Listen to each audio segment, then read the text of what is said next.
Good morning. This is Dylan Jovine with Behind the Markets. Happy Thursday. Today is Thursday, September 18th, and today is the Air Force's birthday. On this day, September 18th, 1947, the Air Force was established as a separate branch of the armed forces. Amazing. On this very, very day, right at 2 years after World War II, a little over 2 years after World War II ended, the Air Force was established. And I have a buddy of mine, Corey, whose son, Levi, is looking to become an Air Force pilot. And he goes to Boca Raton Airport, and he's been taking flying lessons. And the most shocking thing about that, as great as that is, I mean, he's got a head for the military. Whenever we're together, we talk about warfare and military history. And he's one of the few people that really has a big, real interest in it, which is fascinating to me because I also have an interest in it. So we can talk on and on about military history and great commanders. And they say amateurs study battles, professionals study logistics. So we talk a lot about the logistic advances that, let's say, Napoleon made or Eisenhower made, et cetera, et cetera. Anyway, today I wanted to get to some more webinar questions that we've had coming in after the fact. When we pushed out the replay and transcript, we've gotten a bunch of frequently asked questions that have come up a whole bunch. So I figured I'd ask about it. Roland asks, any prediction on when it will go public? Roland, there's no guarantee that this goes public at all, really. When I owned an investment bank on Wall Street, companies would come and pitch us all the time. It got so frustrating. It was like that show Shark Tank, which I've never really watched, but I get it. When people are pitching us ideas because they'd want us to take them public or do some funding or financing or bridge loans or private placement investing, whatever. And I'd always say to them, what's your exit strategy, ideal exit strategy? And they'd come, oh, we want to go public. We want to do this. We want to crush that, blah, blah, blah, blah, blah. And I used to always think to myself, the best exit strategy is positive cash flow.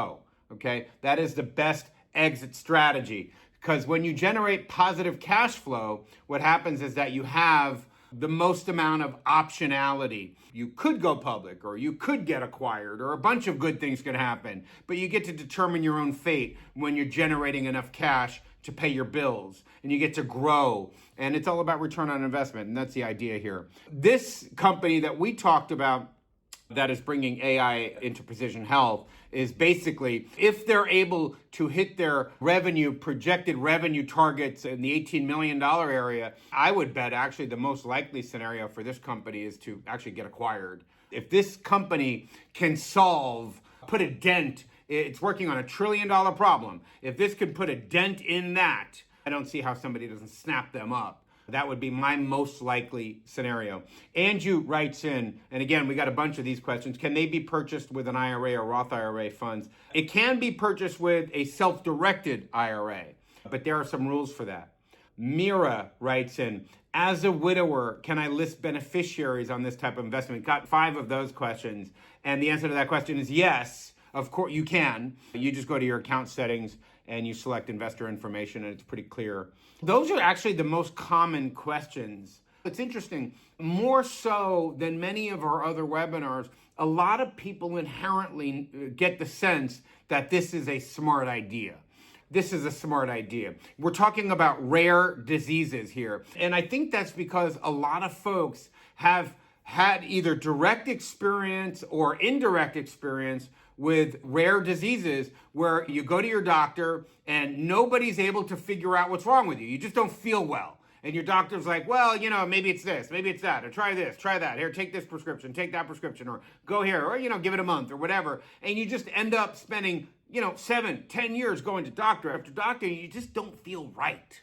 Maybe it's chronic fatigue, Epstein-Barr. Maybe it's some kind of rare disease that you're just not familiar with. And most general practitioners, as great as they are, they're just not equipped for this. So if you're a health insurance company, if you're United Healthcare, and you're writing checks for these doctor visits every single year, you're going to say to yourself, my goodness, it would be nice if we could just stop these people going to doctor visit after doctor visit. We could analyze this patient's kind of symptoms and really start to tailor healthcare that is more specific to the person's needs, maybe even identify what's going on here. That's a $1 trillion problem. It is like this medical conveyor belt. This is why people understand that this is intuitively a good idea. And again, I've talked to you about in other venues, my mother had a rare disease. I have had issues that have really dramatically affected me. We all know, I have a buddy of mine, Dave, is going through something very similar with an autoimmune thing. So we all know, either directly or indirectly, people that have been on that medical conveyor belt, the general practitioner conveyor belt, one after the other, and you never really get better.